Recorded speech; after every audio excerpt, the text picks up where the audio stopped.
ሂዳር 21 የሚከበረው ታሪክ ላይ ሁሉም ሰው እንደሚሰማው ታቦተ ጽዮን ተማርካ እንድትሄድ ወደ ፍልስጤም ምድር ወደ አይዛብ ምድር እንድትሄድ ያደረጋት የኤሊ ልጆች በወቅቱ ሥርዓተ ቤተክርስቲያን ጥሰው ስለነበረ ነው። በተለይ አንድ ግለሰብ ሀብት ካለው ከቤተክርስቲያኗ በላይ የሚሆንበት እድልም እየመጣ ስለሆነ በጣም አደገኛ ስለሆነ ያን ቤተክርስቲያኗ አይታ ይሄ ሁሉ ነገር የሆነ ስርዓት ስለተጣሰ ነው። ስለዚህ ስርዓት መጠበቅ የሚያስፈልገው እንደ ሀገርም እንደ ቤተክርስቲያንም እንደ ግለሰብም የሚጠበቅ ነገር ስርዓት ቢፈርስ የሚመጣ ጉዳት ስላለ ነው። አሁን እናቶቻችን እህቶቻችን የወር አበባ በሚሆኑበት ሰዓት፣ ደም በሚፈሳቸው ሰዓት፣ በውልደትም ሊሆን ይችላል አብዝተው እንዲጸልዩ ይመከራል።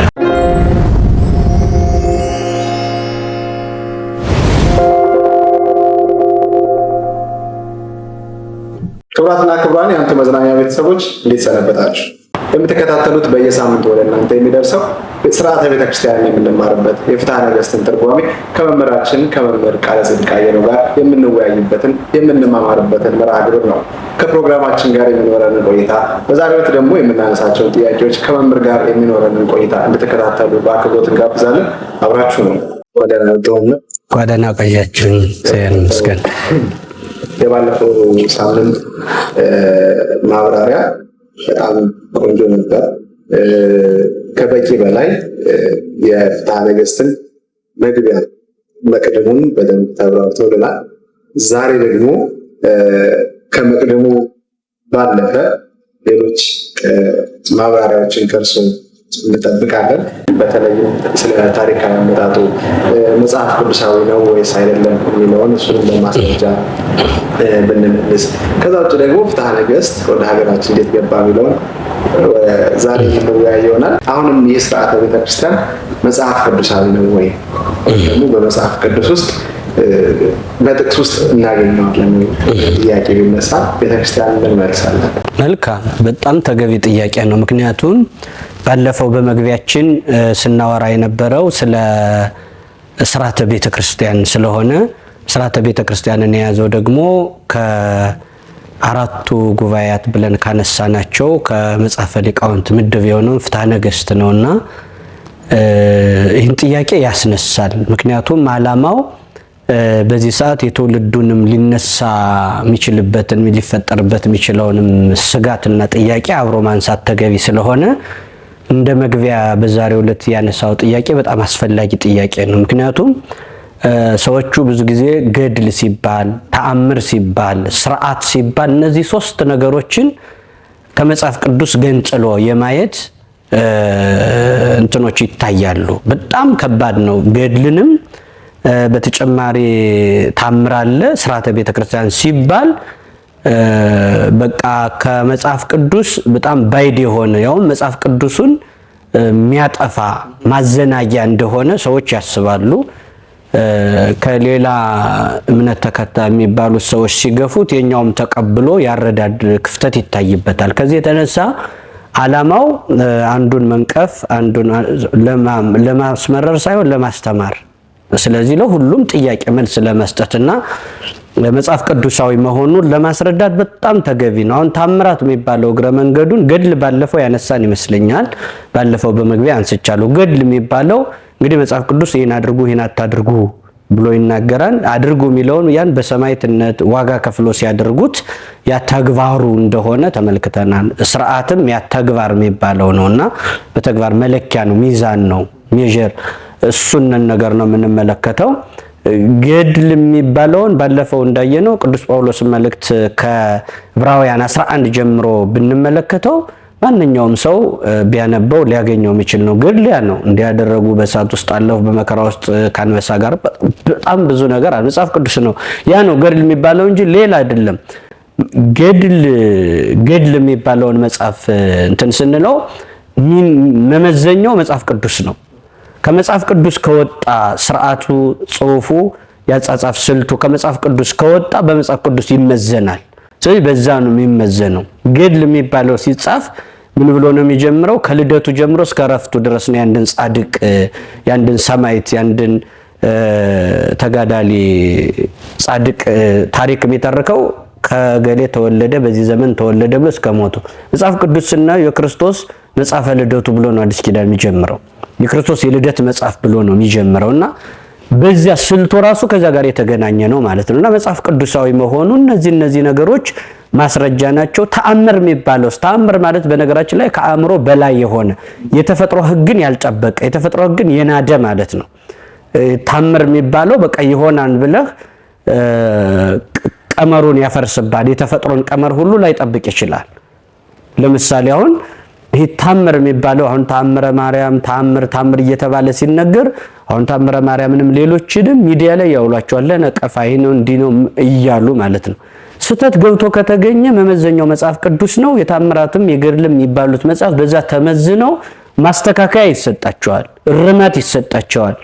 ሰው ያስገባቸው ካሉ አሁን ላይ በተለይ አንድ ግለሰብ ሀብት ካለው ከቤተ ክርስቲያኗ በላይ የሚሆንበት እድልም እየመጣ ስለሆነ በጣም አደገኛ ስለሆነ ያንን ቤተ ክርስቲያኗ አይታ ታስተካክላለች ማለት ነው። ምናልባት ያልተስተካከሉ አንዳንድ ነገሮች እንኳ ቢገኙ ለምን ዝም አለች የሚባለው ትልልቅ አጀንዳ አላት ቤተ ክርስቲያኗ እና ከዛ ያን የመረረውን ነገር አሁን ቤተ ክርስቲያኗን የኛም ስንፍና ከሌላም ከጀርባ የሚላክባት ነገር ስንመለከተው አንዱን ሰርታ ሳትጨርሰው ሌላ የቤት ስራ ይሰጣ፣ አንዱን ሰርታ ሳትጨርስ ሌላ የቤት ስራ ይሰጣ። እንዲህ እያሉ ቤተክርስቲያኗ ስራ እንዳሰራ ለማድረግ ጠላቷ ብዙ ነው። ያው እዚህም በፊት እንደተናገርነው ሌባ የሚሄደው ከሀብታም ቤት ነው እንጂ ድሃ ቤት አይሄድም። ለምን? የሚሰረቅ ካለበት ነው። ሀብት አላት፣ እምቅ የሆነ ንብረት ስላላት ሁሉም አይን ጥርሱ ወደዚች ነው የሚሆነውና ከዚህ የተነሳ ሰዎች እንዲረዱት እንፈልጋለን። ታምራት ያነሳ ነው። ታምራት የሚባለው ግን ታምር የተፈጥሮን ሕግ የጣሰ ነው ማለት ምንድነው? አሁን በመጽሐፍ ቅዱስ እኮ መጽሐፍ ቅዱስ ላይ ኦሪት ዘፍጥረት ምዕራፍ 3ን ስናነበው ምንድነው የሚል ሲባል እባብ ከሔዋን ጋር ስታወራ ነው የሚገኘው። አሁን እባብና ሰው እንደዚህ ሆኖ እባቡ እንዲህ ያለ ምንድነው ያዘዛችሁ እያለች ነው። እባብና ሔዋን ቃለ ምልልስ አለ። በታምራት የታጀበ እኮ ነው መጽሐፍ ቅዱሱ። አሁን ሰዎች ምን ይላሉ? አቡነ አረጋዊ በጅራታቸው ወይም እንዲሆነው በዘንዶ ጅራት እንዲሆነው ወጡ ሲባል እግዚኦ ይላል ሰው። እንዴት ዘንዶ እንዲህ አድርጎ ምናምን ይላል። እባብና ሔዋን መጽሐፍ ቅዱስ ላይ ሲነበብ ግን በየእጁ ጨብጦ ያነባል። ስለዚህ የታምራት መጽሐፍ የሚባሉት በዚህ መጽሐፍ ቅዱስ የተመዘኑ እዚህ ያልወጡ ናቸው። ከዚህ የተነሳ አሁን ለምሳሌ ኦሪት ዘኍልቍ ምዕራፍ 22ን ስናነብ የበለዓም ታሪክ አለ። በለዓም ታሪክ ላይ በአህያው ተጭኖ ሲሄድ አህያዋ አፍ አውጥታ ለምን ትዘብጠኒ እስመናሁ ሳልስከ ዝንቱ፣ ስትደበድበኝ በትር ከጀመር ይህ ሶስተኛህ ነውና ለምን ትበታኛለህ ትላለች። አህያዋ ናት እንዲህ የምትለው። አሁን አህያ በታምራት መጽሐፍ ላይ እንዲህ እንስሳት ሲናገሩ የሆነ ነገር ሲሉ ነው የምታገኙ። ያ ታምር ለቅዱሳኑ ካላቸው ክብር የተነሳ የሚደረግ ነው። ይህ ገድል ላይ ይህ ታምራት ላይ ሲሆን ሰዎች ይተቹታል። መጽሐፍ ቅዱስ ላይ አህያው አልተናገረችም ወይ? ይሄ ተፈጥሮን ሕግ አልጠበቀም። አህያ ሰውን ተው ስትለው አቅጣጫ ስታሰብ ካንተ የሚበልጥ ስታገኘው ስደበድባት እስከ 3 ጊዜ ድረስ እየመላለሰች አህያ ተናግራለች። ይሄ ታምራት አይደለም ወይ? ይህንን ገድል ላይ ቢያገኙት እንዴት እንደሚኮንኑት ያው ታዛቢ ይቁጠረው ብለን እናልፈዋለን። ከዚህ የተነሳ እነዚህ ነገሮች የታምራት የገድል የሥርዓት ሲባል ከመጽሐፍ ቅዱስ ሰው እየገነጠለ ከማየት አንጻር ጉዳት ውስጥ እንዳይገባ መጽሐፍ ቅዱሳዊ ለመሆኑ ለማስረዳት ነው። እንዳላሰፈው ወደ ሐሳቤ ልምጣ። ሥርዓተ ቤተ ክርስቲያን አውርተናልና ስለ ሥርዓተ ቤተ ክርስቲያን ስናወራ መጽሐፍ ቅዱሳዊ እንዲሆን ተገቢ ነው፣ እውነት ነው። የመጽሐፍ ቅዱስ አካልም ነው፣ ከአራቱ ጉባኤ መካከልም ነው እያወራን ያለን ብለን አስበናልና አሁን ይሄ ሥርዓት የሚባለው መጽሐፍ ቅዱሳዊ ኦሪት ዘጸአት ምዕራፍ 3ን ማንኛውም ሰው ማንበብ ይችላል። ራሱ እግዚአብሔር ሙሴን ምን ይለዋል? ወደ ደብረ ሲና ሲወጣ ጫማህን ከእግርህ ፍታ ይለዋል ሙሴን። አሁን ሥርዓተ ቤተክርስቲያን የሚባለው ቤተክርስቲያን ስንገባ ጫማ አውልቆ ከመግባት ጀምሮ ነው ያለ ሥርዓቱ። እና ሙሴን ራሱ ኦሪት ዘጸአት ምዕራፍ 3ን ማንም ሰው ሊያነበው ይገባል። በዛ ላይ ምን ጫማህን ከእግርህ አውልቅ ነው የሚለው። ደብረ ሲና በጣም የከበረች ቦታ ናት። ሙሴ 40 ቀን የጾመባት ናት። የቃል ኪዳኑን ታቦት ተቀብሎባት የመጣ ደብረ ሲና ናት። ቤተክርስቲያን ደግሞ ዛሬ አዲሷ ደብረ ሲና ናት። ስለዚህ ወደ ቤተክርስቲያን ስንገባ የሙሴ አምላክ ሙሴን ጫማህን ፍታ ካለው ደብረ ሲና ላይ ከደብረ ሲና የከበረችው ቤተክርስቲያን ላይ ጫማ ፈቶ መግባት ነው ሥርዓት የምንለው። እግርህን ጠብቅ፣ ወደ ቤተክርስቲያን በምትገባ ጊዜ እግርህን ጠብቅ ነው የሚለው እና ከዚህ ጋር ተያይዞ ጫማ መፍታት የሚለው አሁን ስለ ሥርዓተ ቤተክርስቲያን ጫማ አውልቃችሁ ግቡ ምናምን የሚል መጽሐፍ ቅዱስ ላይ የለም። ሥርዓት ነው ምን ሊል ይችላል ሰው። ማዘናጊያም ሊያመጣ ይችላል። ግን መጽሐፍ ቅዱስ ነው። ስርዓት የምንለው ይሄ ነው። አንድ አይን አያስረግጥ፣ አንድ ምስክር አያስደነግጥ፣ በአንድ እንዳንቆም ሌላም ተጨማሪ የሐዋርያት ሲኖዶስ የሚባል የሐዋርያት ጉባኤ በመጀመሪያ ጊዜ የተሰበሰቡት የሐዋርያት ሥራ ምዕራፍ 15 ላይ ያለውን ሰው ማንኛውም ሰው ማንበብ ይችላል። በዛ ላይ ምንድን ነው የሚለው? ሐዋርያት ተሰበሰቡና ጉባኤ አድርገው ስርዓት ሰሩ ይላል። የሐዋርያት ሥራ ምዕራፍ 15 ነው ይሄን የሚለው መጽሐፍ ቅዱስ። በመጀመሪያ ጊዜ ከወጡት ሕግ መካከል አንዱ ምንድነው? ከዝሙት እንዲጠበቁ። አሁን ተፈጥሮ ይነግረናል። ተፈጥሮ ምንድነው የሚነግረን? አንድ ወንድ ለአንዲት ሴት እንደሆነ በአዳምና በሔዋን ተፈጥሮ እናያለን።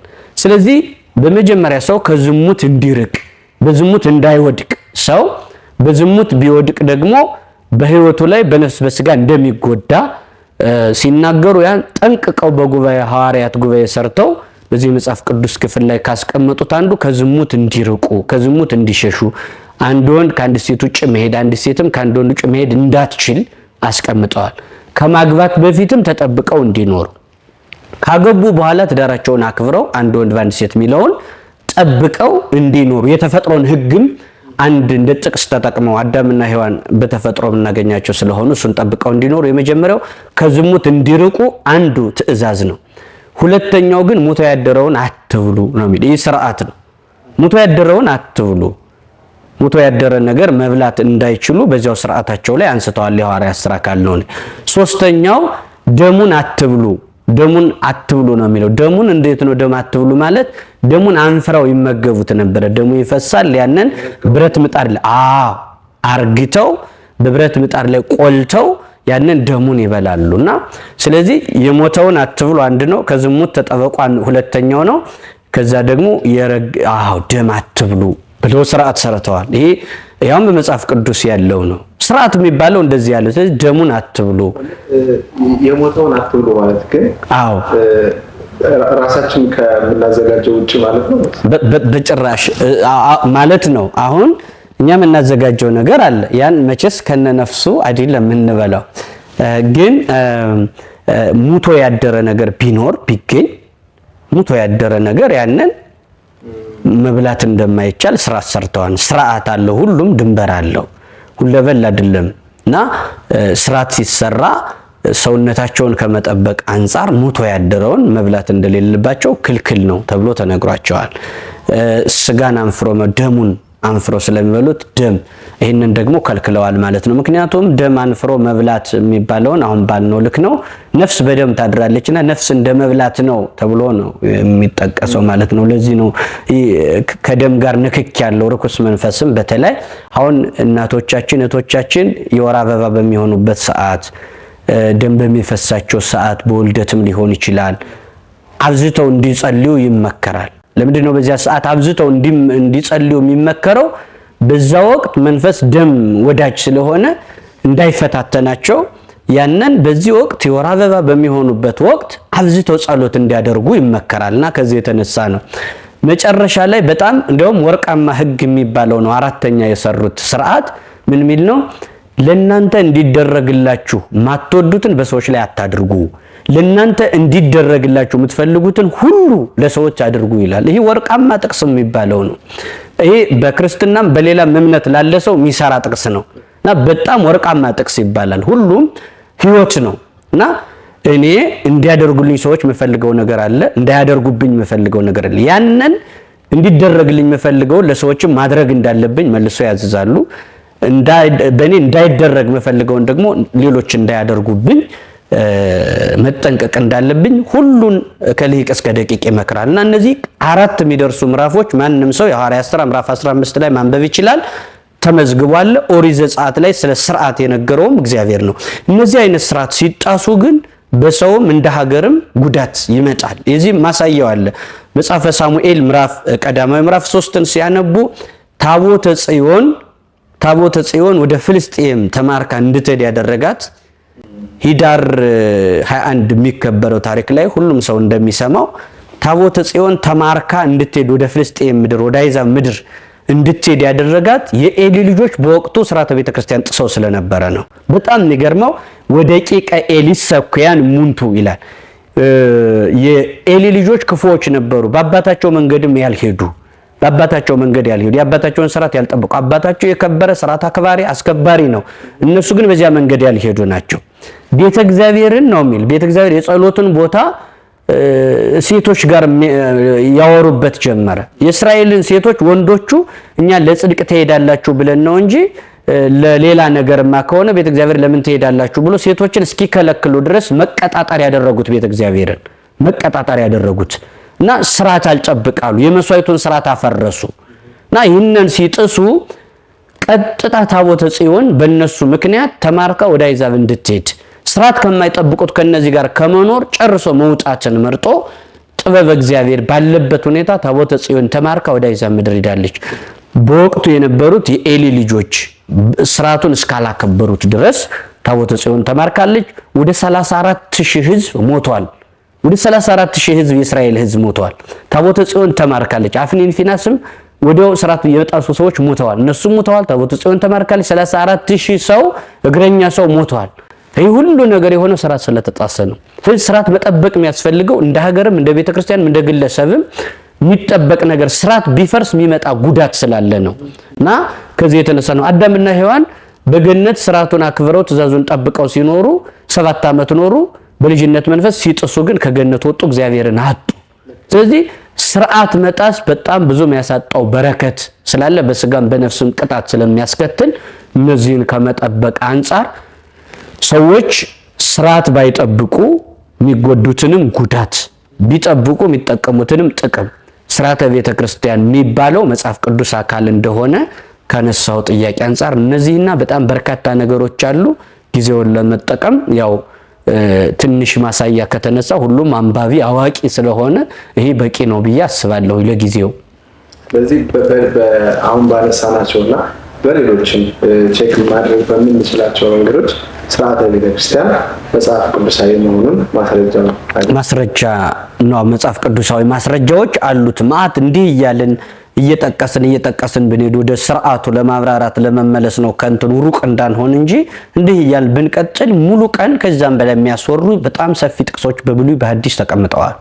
ከዛቺ ፍትሐ ነገሥት ወይም ደግሞ ስርዓተ ቤተክርስቲያን ወደ ኢትዮጵያ አመጣጡ ወይም ደግሞ ስር መሰረቱ ከምን ይነሳል?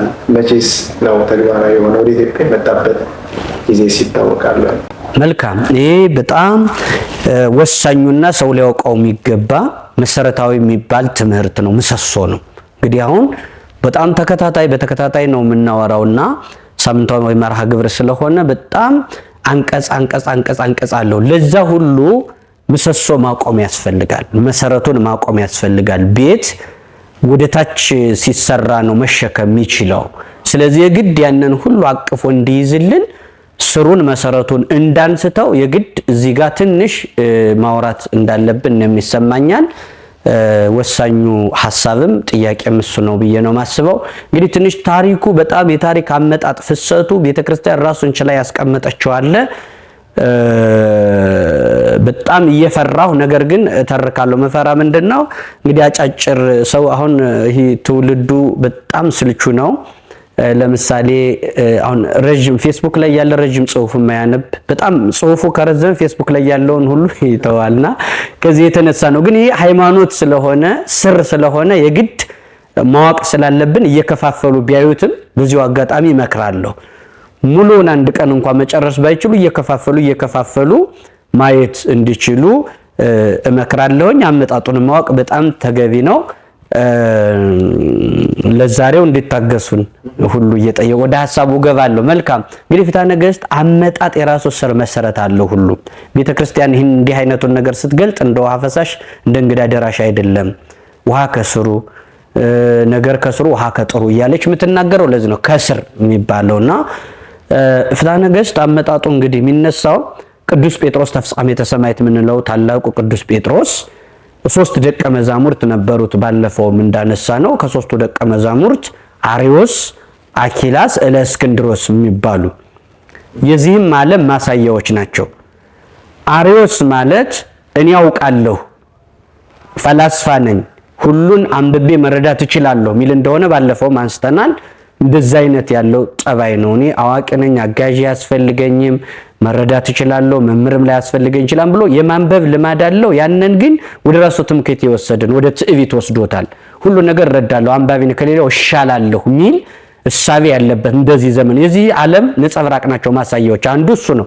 ሁለተኛው ከንቱ ውዳሴ የሚያጠቃው አኪላስ የሚባለው ከንቱ ውዳሴ ለሱ ያልሆነውን ነገር ሁሉ ሲሰጡት አሜን ብሎ የሚቀበል ነው። በጣም አደገኛ የሆነ በሰዎች ዘንድ በጣም ሰዎችን እንዲያመልጡ ከእግዚአብሔር ከመንፈሳዊ ሕይወት እንዲያድጡ የሚያደርጋቸው በጣም ከባድ ነገር ነው እና እሱ ሁለተኛው ደቀ መዝሙር ነው። ሶስተኛ እለእስክንድሮስ የሚባለው በጣም መልካም የሆነው ነው። አንዱ ከንቱ ውዳሴ የሚያጠቃው ነው፣ አንዱ ትዕቢት የሚያጠቃው ነው። ይሄኛው ደግሞ ለመልካሞች አራያ የሚሆን ነው። በቃ እነዚህ ሶስት ሰዎች ማሳያ ናቸው፣ የጴጥሮስ ደቀ መዛሙርት ናቸው ማለት ነው። እና ከነዚህ መካከል እንግዲህ ዕቃ ቤት ውስጥ ካለው መጽሐፍ እያገላበጠ በማንበብ የሚታወቅ አርዮስ የሚባለው ነው። አርዮስ በዚህ የመጽሐፈ ምሳሌ ምዕራፍ 8ን መነሻ አድርጎ ሲያነብ ወልድ ፍጡር ነው ብሎ በተነሳው ምክንያት ነው። እንግዲህ ወደ ኒቃያ ጉባኤ ልናድግ ነው ማለት ነው መሰረቱን ይዘን። ከዚህ በኋላ የደቀ መዝሙር ወልድ ፍጡር ነው ብሎ ሲነሳ መምህሩ አስጠርቶ ተናግረኸው ከሆነ አትድገመው፣ አልተናግረኸው ከሆነ አስበኸው ከሆነ አትናገረው ብሎ መከረው። ነገር ግን እሺ ብሎ ተረዳሁ ብሎ ወጥቶ ማስተማሩን ጀመረ። አወገዘው ይላል። እንግዲህ መምህሩ እምቢ ሲል ያወግዛሉ። የሚያወግዙት ወፈ ገዝትነት አይደለም። ሰውነታችን ሲቆስል ለሌላው ሰውነት ጤንነት ሲባል እጣታችን እንደሚቆረጥ በማዘን በመራራት መክረው እምቢ ሲል ያወግዙታልና አወገዙት። ልክ ጴጥሮስ ተፍጻሜተ ሰማዕት ጴጥሮስ አርዮስን እንዳወገዙት በጣም የሚገርመው ዲዮቅልጥያኖስ የሚባለው ክፉ ንጉስ እነዚህ ክርስቲያን የሚባሉት በየቀኑ 1000 2000 ሰው ሳላስገድል ውዬ አላድርም፣ ቁጥራቸው ግን ሲበዛ ነው የሚያድረው፣ ምንድነው ምክንያታቸው ብሎ ሲጠይቅ እንደው ግንድ ካለ አይጾቅ እንደው ቅርንጫፍ ይቸግራል ወይ? ግንዱ ዋናው ጴጥሮስ የሚባለው መምራቸው አለ። አንተ 1000 2000 ገድለህ ስታድር ስትል እሱ 2000 የሚያሳምን መምር አላቸው ጴጥሮስ የሚባል። እሱ ካልጠፋ ምዕመናን አይጠፉም ስላስገደልክ። አንተ 1000 2000 ታስገድላለህ፣ 1000 2000 ያሳምኖ ይውላል ያድራል ሲሉት ይህን ሰምቶ ይሄ ጭፍራ ልኬ አስገድለዋለሁ፣ ልኡካን ልኬ አስገድለዋለሁ ብሎ ሲይዝት መቼስ ከወዳጅ ቀድሞ የጠላትን ወሬ ጠላት ይሰማዋል ይባላልና አርዮስ ሰማና ይህንን አስቦ ምን አደረገ? አይልገለው ነው ማለት ነው። ጴጥሮስን እንዳወገዘኝ ከሞተ እኔ በቃ እንደተወገዙ ልቀር ነው ብሎ አሰበና ምን አደረገ? አማላጅ ላከ፣ ሰብስቦ ሽማግሌ ላከ። የፈራ ሰው አትምሩሞኝ፣ የቀለም ሰረገላ ማያሰናክለው የለም፣ ጠጅ ማያሰክረው የለም፣ ቀን ማይጥለው የለም። ቀን ጥሎኝ ቀለም አሰናክሎ የቀለም ሰረገላ አሰናክሎኝ ጠጅ እንደሚያሰክረው እንደተሰናክያለሁ ስቻለሁ፣ ግን ልመለስ ወደ ስተቴ ወግዘቴ ይፍታኝ ብሏል ብሎ ሰዎች መጥተው ለቅዱስ ጴጥሮስ ሲነግሩት እመለሳለሁ አላቸው። አዎ አለው። ከዚህ በኋላ እሺ እንደዛም ከሆነ መልካም በዚህን ቀን ይዛችሁት ነው ብሎ ቀን ቀጥሮ ሰዓት ነግሮ ሰደዳቸው። በዛች አርዮስ በሚመጣበት ቀን ግን አርዮስን ለማስታረቅ ይዘው በሚመጡበት ቀን በዛች ሌሊት እንቅልፍ አጥቶ በትጋሃ ሌሊት አደረ ይላል። ጸሎት ሲጸልይ በጣም ሲተጋ ወደ አምላኬ ሆይ እኔ ልፈታው ነው፣ ከውግዘቱ ልፈታው ነው፣ ግን ትክክለኛ ነው ወይ ከልቡ ነው ወይ የተመለሰ የሚለውን ነገር ለመጠየቅ በሱባኤ በሌሊት በጸሎት እግዚአብሔርን ሲጠይቀው አደረ። ጸሎቱን ጨርሶ ሊነጋ ሲል አንገቱን ከጉልበቱ አስደግፎ እንደ ራእይ ነገር ሰመመን ላይ ያለ እግዚአብሔር በህልም ኢየሱስ ክርስቶስ ተገለጸለት። በሕፃን አምሳል የተቀደደ ልብስ ለብሶ በሕፃን አምሳል ኢየሱስ ክርስቶስ የተቀደደ ልብስ ለብሶ አየው። ጴጥሮስ ቀና አለና አንተ ጌታ ኢየሱስ ክርስቶስ አይደለህምን ሲለው ነኝ እኔ ነኝ። መኑ ሰጠጣ ለልብስከ ልብስህን ማን ቀደዳት ሲለው አርዮስ ሰጠጣ ለልብሴ፣ ልብሴን የቀደዳት አርዮስ ነው። ከባህሪ አባቴ ከአብ ከባህሪ ሕይወቴ ከመንፈስ ቅዱስ ገነጠለኝ፣ ፍጡር ዳህራዊ አለኝ ብሎ ከዚያ አያይዞ ምን አለው? የሚመለስ መስሎህ የማይመለስ ከሃዲ ነውና የሚመለስ መስሎህ ከወግዘቱ እንዳትፈተው፣ አንተም የምትሞትበት ጊዜ ቀን ደርሷል። ካንተ ቀጥሎ አኪላስ የሚባለው ደቀ መዝሙር ወንበር ያለ ሹማድርን ባንተ ወንበር ይቀመጣል። እሱ ከንቱ ውዳሴ ወዳጅ ነው። አርዮስ በከንቱ ውዳሴ ሲያቅመው ይፈታዋል፣ ከውግዘቱ ይፈታዋል። እሱም ከውግዘቱ በመፍታቱ ብዙም በወንበሩ አይቆይበትም፣ በመንፈቁ ይቀሰፋል። ከዛ በኋላ ለእስክንድሮስ የሚባለው እውነተኛው ደቀ መዝሙር በወንበሩ ይቀመጣል። በሱ ምክንያት በሱ ጊዜ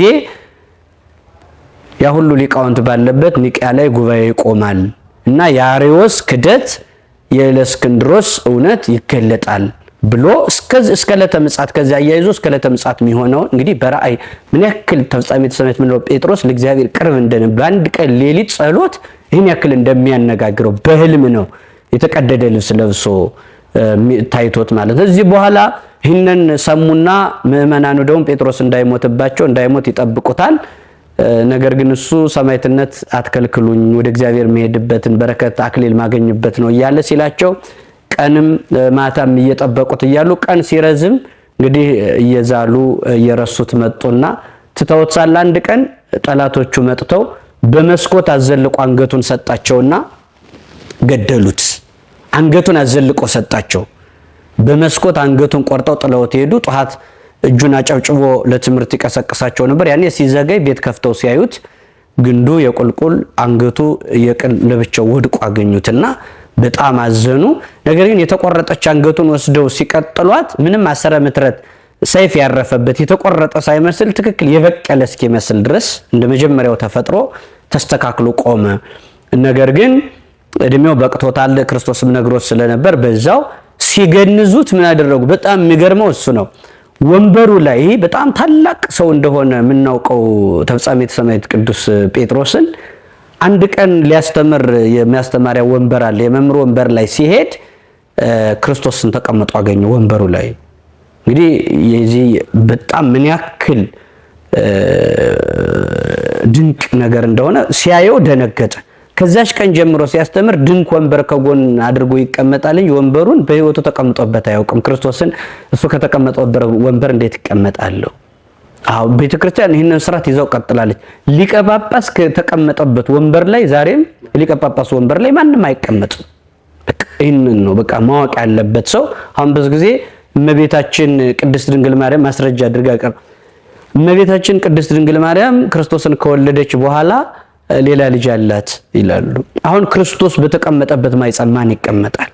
የቤተ ክርስቲያኑ እንኳን ሊቀ ጳጳስ በተቀመጠበት ወንበር ማንም አይቀመጥም። እና ይህ ስርዓት ነው የቤተ ክርስቲያኗ ትምህርትም ነው ቋሚው እውነት ነውና አሁን ጴጥሮስ ያን ጊዜ ግን ገናዦች በእስክንድሪያ ከሚሾሙ ከሊቃነ ጳጳሳት ብትበልጥ እንጂ አታንስም ይገባሃል ብሎ ወንበሩ ላይ ያስቀምጠው ገነዙት ይላልና ከዚህ በኋላ እሱን ቀብረው ወንበር ያለው ሹም አይደለም አኪላስ ሲሾም አርዮስ ሰፈሩን በጠበጠው። ገና ዛሬ መምህር ተሾመ፣ አዋቂ የተማረ ግብረ ገብ ስርዓተ ግምያቅ እያለ ሰፈሩን ሁሉ አመፀው በቲፎዞ በጣም አደገኛ የሆነ ወሬ ያስወራ። ወደ አኪላስም ተመለሰና እንዳስተዋወቀው አንተን የመሰለ ሰው የሾመልን በወንበሩ ያስቀመጠ ስርዓተ አዋቂ ሲሎ በከንቱ ውዳሴ ተጠልፎ የሚያጠቃው ለዚህ ነው። ይሄ በጣም አደገኛ ነው። ዮሐንስ አፈወርቅ መክሯልና ሲመክር ምንድነው ያለው? አንድ ንጉስ መጥቶ ምጽዋት መስጠት እፈልጋለሁ ከንቱ ውዳሴም ደግሞ እፈልጋለሁ ሁለቱንም ሲለው ከንቱ ውዳሴውን ተው ምጽዋቱን ስጥ ትጠቀማለህ ሲለው አይ ከንቱ ውዳሴው ይቅርብህ የምትለኝ ከሆነ ምጽዋቱን እተዋለሁ ሲለው ምን አለ? አይ እንደው አንድ ሰው አዝመራ ዘርቶ በደንብ ቢንከባከበው ቢጠብቀው ቢያጥረው ብዙ ነገር ያገኛል። ባያጥረው ባይንከባከበው ቢያንስ እንኳን ለዘር ያክል አያጣምና ከሚቀር ምጽዋቱ ግድ የለም ብሎታልና ከሚቀር ነው። ይሄ ከንቱ ውዳሴ ያሸነፈው አጠቃውና በጣም በሚያሳዝን ሁኔታ ከውግዘቱ ፈታው። እሱም አልቀናው በመንፈቁ ተቀሰፈ። ክርስቶስ ለቅዱስ ጴጥሮስ እንደነገረው ተቀሰፈ። በመቅሰፍተ መጥቶ ሞተ። ከዛ ለእስክንድሮስ ተሾመ። እሱም እንደዛኛው ነው ብሎ በከንቱ ውዳሴ ቢያቀመው ምን ቢለው አልቀበለው አለ። እንዳባቱ ውጉዝ አርዮስ ውጉዝ በሰማይ ወበምድር በሰማይና በምድር የተወገዝክ ነህ። ባለፈውም እንዳነሳ ነው አርዮስ ማለት የስሙ ትርጉም ፀሐይ ማለት ነው። የፀሐይ ስም ሁለት ናት ይላሉ ሊቃውንት። ፀሐይ ውግዘቱ ራሱ አብሮ አርዮስ ተብሎ የሚጠራ ሰው የለም። ስሙ አጠፋው። ግብሩ ስሙን ሁሉ አብሮ አጥፍቶታልና ይሁዳ ብለን እንደማንጠራው አጠፋው ስሙ። አሁን የአርዮስ ይሁዳ ታማኝ ነበር፣ አልሆነም። አሪዮስም ጥሩ ነው ያነሳው። አሪዮስ ራሱ ጨለማ ነው፣ ግን ፀሐይ ማለት ኦሪያሬስ ፀሐይ ናት። እና ኦሪያሬስ ሚል አንድ መጽሐፍም አለ እኮ የተጻፈና ፀሐይ ተብሎ እንዲተረጎም ነውና በጣም የሚገርም ነው ያለው ታሪኩ።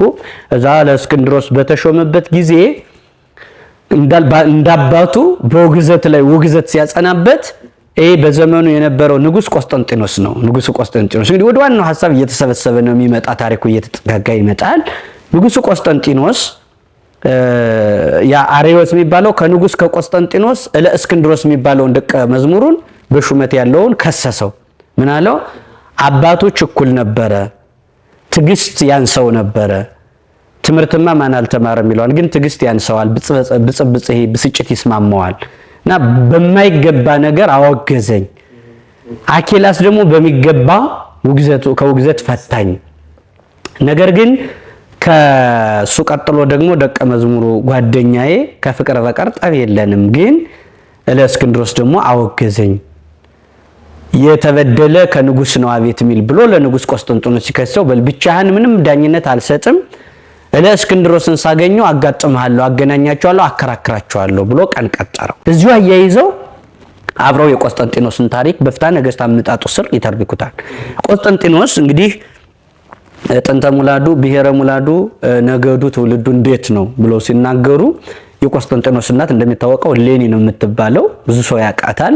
ቅድስት እናት ናትና እቺ እናት ቆስጠንጢኖስን ከመውለዷ በፊት ከቆስጠንጢኖስ አባት በፊት ሌላ ተርቪኖስ የሚባል ባል ነበራት። ይህ ተርቪኖስ የሚባል ባል በጣም የምታምነው የሚያምናት ደጋግ ባልና ሚስቶች ነበሩ።